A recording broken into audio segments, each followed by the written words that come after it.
Hello friends, आशा करता हूँ कि आप सभी अच्छे हैं प्रभु की कृपा में, प्रभु के अनुग्रह में। आज के वचन मनन के लिए आइए हम पढ़ेंगे पहला इतिहास, उसका 5 अध्याय और 1 आयत। इज़राइल का जेठा तो रूबेन था, परंतु उसने अपने पिता के बिछोने को अशुद्ध किया। इस कारण जेठे का अधिकार इज़राइल के पुत्र यूसुफ के पुत्रों को दे दिया गया। वंशावली जेठे के अधिकार के अनुसार नहीं ठहरी। प्यारे दोस्तों, आज का टाइटल आपने पढ़ा होगा कि पाप हमारा अपना हक भी हमसे छीन लेता है। पाप हमारा अपना हक भी हमसे छीन लेता है। इस रूबेन भाई के जीवन से हम सीखते हैं। 12 बेटों में से सबसे बड़ा बेटा रूबेन था और पिता का नाम इज़राइल था या याकूब था। लेकिन एक लालच की वजह से, एक लालसा की वजह से, पाप करने की वजह से उसका जो सबसे बड़ा बेटा होने का हक था वो नीचे आ गया।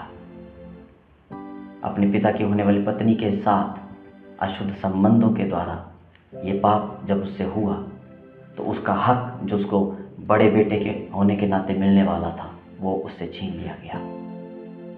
इज़राइल में बड़े बेटे को दुगना भाग दिया जाता था, बाकी बच्चों को एक एक भाग दिया जाता था पिता की संपत्ति का, लेकिन रूबेन को दुगना दिया जाता था, बड़े को दुगना दिया जाता था।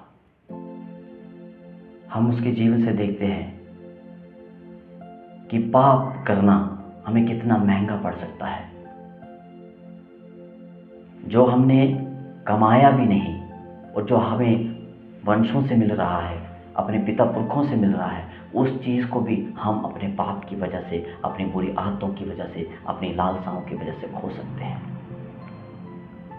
रूबेन का हक यूसुफ के पुत्रों को दे दिया गया, उसको नहीं मिला। ऐसे ही ये मेरे और आपके जीवन में एक प्रश्न खड़ा करता है कि जब हम पाप को हल्के में लेते हैं तो पाप हमसे क्या क्या नहीं छीन सकता, लालच हमसे क्या क्या नहीं छीन सकता, व्यभिचार हमसे क्या क्या नहीं छीन सकता, नशा हमसे क्या क्या नहीं छीन सकता, हमारे हृदय की बुराइयां, हमारे बुरे जीवन हमसे क्या क्या नहीं छीन सकते, जिसकी पीड़ा हम बयां नहीं कर पाएंगे क्योंकि वो पीड़ा उम्र भर के लिए होगी।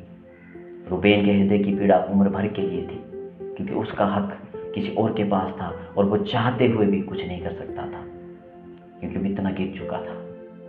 आज हम भी जब अपने पापों में गिरते हैं तो हम परमेश्वर की वो आशीषें, उन खुशियों को खो देते हैं, उस अच्छी ज़िंदगी को खो देते हैं, उस पवित्र ज़िंदगी को और परमेश्वर के वरदानों को और अपने जीवन में उस कामयाबी को खो देते हैं जो परमेश्वर हमें देना चाहता है। यहाँ तक कि जो हमारा अपना है, हमारा परिवार, हमारे रिश्ते, हमारे जीवन, हमारी नौकरियाँ, हमारी कामयाबियाँ सब हमसे छीन ली जाती हैं उस पाप के लालसा के कारण। तो आइए गंभीर हों अपने जीवन में और पाप के साथ न खेलें।